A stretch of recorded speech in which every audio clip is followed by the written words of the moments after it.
नमस्कार, मैं हूं प्रीति रघुनंदन। आप देख रहे हैं न्यूज टॉप 9। बुलेटिन में सबसे पहले बात रूस नेटो तनातनी से क्यों है परमाणु युद्ध का खतरा और महायुद्ध की सूरत में कौन होगा रूस का टारगेट नंबर 1। परमाणु युद्ध के खतरे से जुड़ी खबरों के लिए देखिए न्यूक्लियर टेंशन टॉप 9।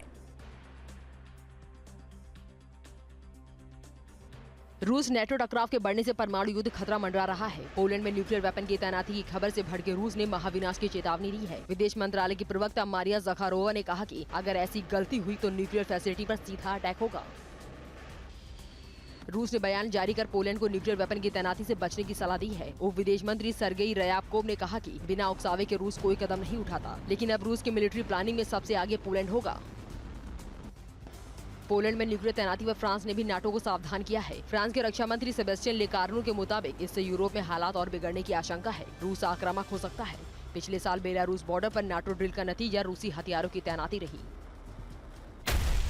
नाटो देशों ने फिर से यूक्रेन के लिए अपने हथियारों का भंडार खोल दिया है। अमेरिका से लेकर जर्मनी तक रूस के खिलाफ यूक्रेन को घातक हथियार भेज रहे हैं। नाटो देशों को ये डर है कि अगर जंग में रूस की जीत हुई तो उनकी सुरक्षा खतरे में पड़ जाएगी।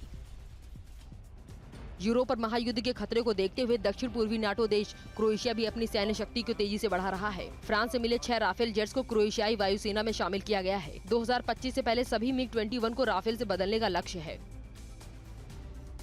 रूस ईरान सैन्य गठजोड़ में मिडिल ईस्ट में भी अमेरिका की परेशानी बढ़ा दी है। गाजा जंग के बाद मौजूदा स्थिति को देखते हुए अमेरिका ने सनसनीखेज एक्शन लिया है। मिडिल ईस्ट में कई F-16 विमानों की गुप्त जगह पर तैनाती की गई है। इसका खुलासा यूएस सेंट्रल कमांड की इन तस्वीरों से हुआ है।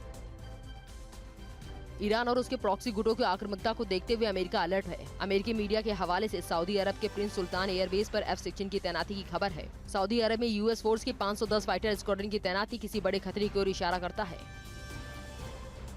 रूस, चीन और नॉर्थ कोरिया के विध्वंसक गठजोड़ को लेकर अमेरिका ने एशियाई पैसिफिक में बड़ा प्लान बनाया है। महासागर में खाली पड़े ऑयल रिग्स को अमेरिका मिसाइल बेस बनाएगा। यही नहीं, चीनी बॉर्डर के नजदीक वर्टिकल लॉन्च सिस्टम बनाने की भी योजना है। अमेरिकी अलर्ट के बीच चीन के झाओशान पोर्ट पर रूसी जहाज अंगारा देखा गया। रॉयल यूनाइटेड सर्विस इंस्टीट्यूट ने सैटेलाइट तस्वीरें जारी की हैं। नॉर्थ कोरिया के हथियार रूस पहुंचाए जाने की आशंका है। संदिग्ध एक्टिविटी के कारण अमेरिका ने अंगारा पर पहले से ही बैन लगा रखा है।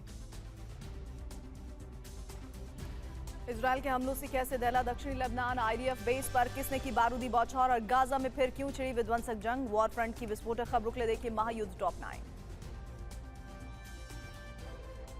इजरायल के सटे दक्षिणी लेबनान के सीमावर्ती क्षेत्रों में आक्रामक जंग छिड़ी है। हिजबुल्लाह के ठिकानों को टारगेट कर IDF के विमानों ने जोरदार स्ट्राइक की। कैफर शुबा, मकारबा, शेबा और हार्डोव में हिजबुल्लाह के कई सैन्य ढांचे तबाह कर दिए गए। इजरायली क्षेत्र मेटुल्ला में हिजबुल्लाह की ओर से किए गए विध्वंसक हमले में IDF को बड़ा नुकसान उठाना पड़ा। मेटुल्ला बेस पर एंटी टैंक गाइडेड मिसाइलों से किए गए अटैक में IDF का एक आम व्हीकल हुमवी तबाह हो गया। मैनपैड से भी हमले किए गए। ईरानी फरमान के बाद इजरायली कब्जे वाले गोलान हाइट्स में हिजबुल्लाह ने जोरदार शेलिंग की। शिबा फार्म में इजरायली सैन्य बेस को टारगेट कर आर्टिलरी, ATGM और मिसाइलों से ताबड़तोड़ हमले हुए। इस दौरान कई इजरायली सैनिकों के मारे जाने की खबर है।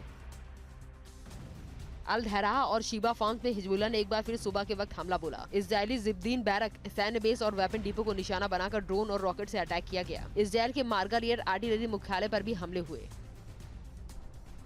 सेंट्रल गाजा में IDF के ड्रोन कहर मचा रहे हैं। हमास की रेखी कर बारूदी बौछार कर रहे हैं। ग्रेनेड से पिन पॉइंट अटैक की तस्वीरें सामने आई हैं, जब एक हमास लड़ाका सुरंग में छिपने की कोशिश कर रहा था। नाहल ब्रिगेड के ड्रोन हमले में मारा गया। गाजा सिटी में आज भी इजरायली सेना का हवाई हमला कैमरे में कैद हो गया। हेलीकॉप्टर से किए गए एयर टू सरफेस मिसाइल के विस्फोटक प्रहार से एक इमारत तबाह हो गई। हमास लड़ाकों की शहर में वापसी की आशंका में ऐसे हमले लगातार जारी हैं। इजरायल की भीषण बमबारी में सुजैया इलाके में अफरा तफरी मच गई। हमास लड़ाकों के रिहायशी इलाके में छिपे होने की आशंका में IDF ने न सिर्फ सुजैया बल्कि अल तफा में भी जबरदस्त बमबारी की। इस हमले में कई फिलिस्तीनियों के भी मारे जाने की खबर है। गाजा पट्टी के संदिग्ध दक्षिणी हिस्से में इजरायल ने एक बार फिर जोरदार हमला बोला। राफा और अल तफा में IDF के लड़ाकू विमानों की बमबारी से कई इमारतें ध्वस्त हो गई। अपनी जान बचाने के लिए लोग इधर उधर भागते नजर आए। सेंट्रल गाजा में अब भी कई मोर्चों पर हमास और IDF के बीच जंग छिड़ी है। इस दौरान IDF की ग्राउंड फोर्स ने हमास के एक टनल की पहचान कर उसे IED से उड़ा दिया। वीडियो जारी कर इजरायली सेना ने ग्राउंड ऑपरेशन और तेज करने के संकेत दिए हैं।